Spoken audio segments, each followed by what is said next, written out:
I'm working too hard for these things. I gotta subscribe. You too can subscribe. 4 times a year, you get 2 CDs packed to the hilt with game demos, video interviews, event footage, downloads, and more. All this for only $29.95 a year. In the meantime, check out this issue of the Underground Jampack and see what you've been missing.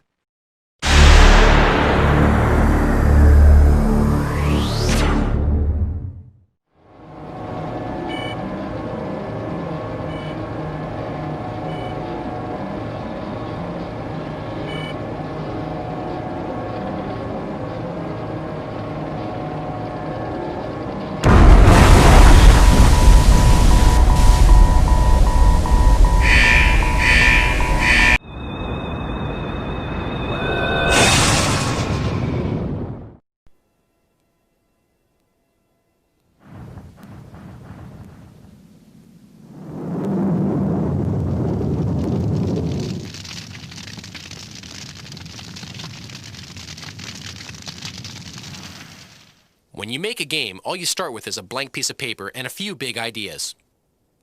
I wanted to see a game that was in full 3D, but where the primary focus of the game would be interaction with the enemies. To the best of my knowledge, that had never been done before.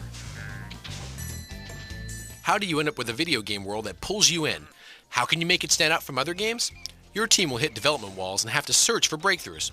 Here's the inside story of the making of Spyro the Dragon in an exclusive tour for the PlayStation Underground.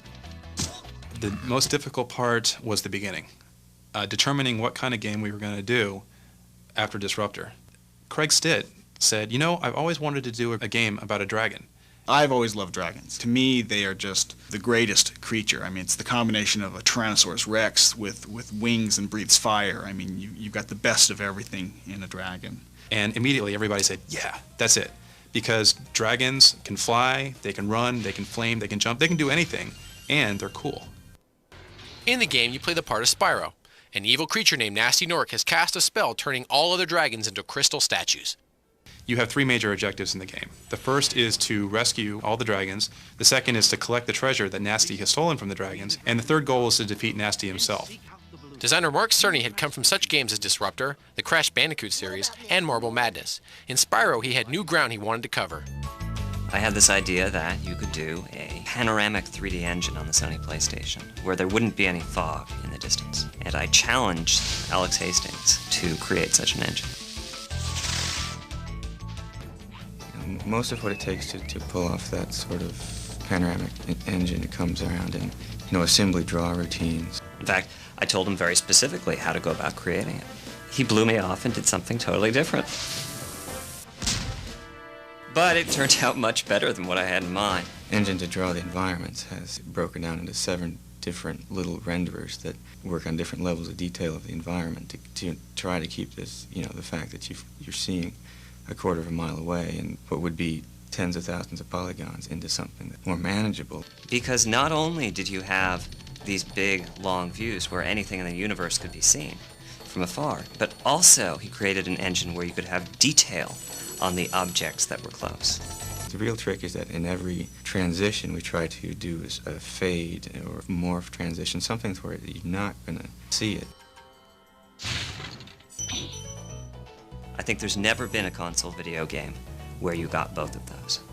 He had to write some damn good code. The fact that this game is coded specifically for the PlayStation is probably our biggest advantage. When you compare it to, say, a PC or other console platforms out there, the PlayStation is really different. The things it can do well is it can draw an enormous number of polygons. Some of those guys have 5,000 polygons in them. You'd never try to do that on any other console. Well, I think the flying levels really were a surprise for us. Everybody loved it. We made sure that we had more of them.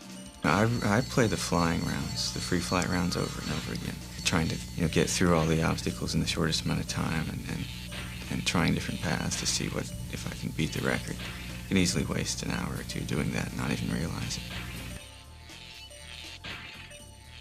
The DualShock analog controller really allows a great feel and a good freedom of control. You can just point it any direction you want and you're going there. And they've integrated the feedback in there too. You can ram yourself into a wall and you'll just feel it come back at you. The game also has features especially for hardcore gamers. In every single instance where you can super dash, there is a secret place you can get to. That is our challenge to all the really good players out there. Is not to go out and buy a hint guide or read about it in the magazines, but to find out for themselves where it is they can go or what it is they can do. Another feature that pulls you in is the soundtrack. Spyro includes some well-known voices. Don't worry, the only one who's gonna be trapped is him. When we were putting together the voice of Spyro, we talked to Carlos Alazraqui first, and last, as it turned out. I think we went through about maybe 5 or 6 versions, you know, where he was like really, really young and had Lionel up in the nose, and then he was like really cooler and older, and they actually recorded something like that, but then they found out he was too mean. So then we just kind of did a mixture in between the two, where it's kind of like he's really kind of a go-getter kind of guy and kind of tough, but really kind of nice. Be on the lookout for no commandos, Spyro. The other big voice part of the game is with the dragon. One of the voices that we've relied upon a lot is Clancy Brown, who's a well-known actor who was in Starship Troopers. The dragons are freed from their crystal, and then they give him advice and tell him how to play the game cryptically, you know, to teach him how to fly, how to use the buttons, where to go, what to say, who to do, who he has to fight, who he doesn't have to fight. As soundtrack and gameplay come together, is Spyro a world that pulls you in? It's already had an effect on the team. Actually now, if you walk around the office, a lot of people speak in the voices of the characters. What? Album, album, album. Oh! Bop. Ow. You can put that on the tape, I know. That's the only thing I'm gonna have on there.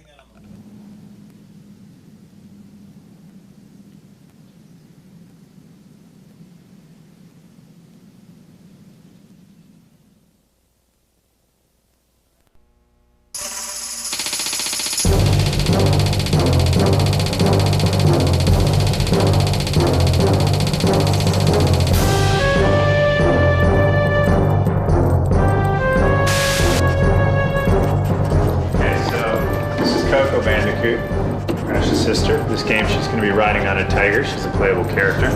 And over here we have Tiny the Tiger, who was one of the characters in Crash 2. This is Crash in Time, so this time we're going to be fighting against Tiny in the Coliseum. He's a Roman gladiator. Hey Mark, what's going on? We'll keep you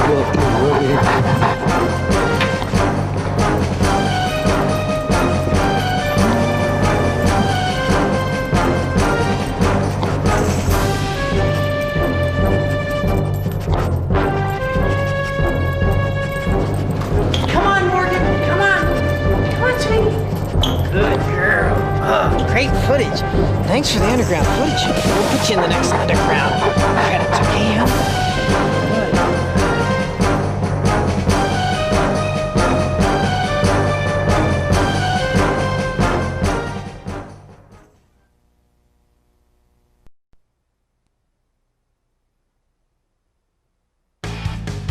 You love to play games. If you're a subscriber to the PlayStation Underground CD magazine, you also get to help us make one. It's a mini-game called Project Wormhole. Race a futuristic car down a tunnel and dodge enemies and obstacles. Over 4 issues, we've been showing subscribers how it comes together. See how the car is built. Test it hands-on. Watch the tunnel come together. Use our tunnel editor to make sections of your own. Learn how the vehicle gets put into motion and detects collisions. And check out the basics of artificial intelligence and sound effects. Viewers have been sending in suggestions for the game as it's built to www.playstation.com. If we like an idea and use it, that subscriber's name might just end up in the credits. This is a hands-on introduction to building a mini-game, something no other magazine can do. It's the kind of insider experience available only on PlayStation Underground CD magazine, the magazine you play. Give us a call and get connected.